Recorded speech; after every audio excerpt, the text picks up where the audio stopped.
How to see watch history on Facebook Reels. So all you have to do is to go here to your Facebook application directly and it will lead you to your home page, right? It will look like this. Basically, you will see all your feed area here, and on the bottom part you'll see three dash lines there. Tap on the menu there. For others, it's actually on the upper right, so tap on that. And what I want you to do next is to scroll all the way down up until you see settings and privacy. Tap on settings and privacy and tap on settings.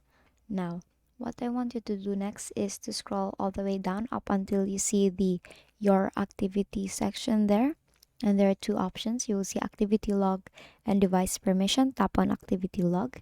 And here you will see different options here, right? Now, what I want you to do next is to focus here in groups, events, and reels.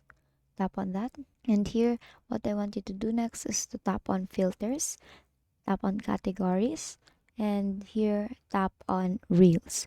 So basically you will see all your reels watch history there, and basically that is how you see watch history on Facebook Reels. And that is all for today. If this video helped you, please give some thumbs up and subscribe to our YouTube channel for more tutorials. Thank you for watching.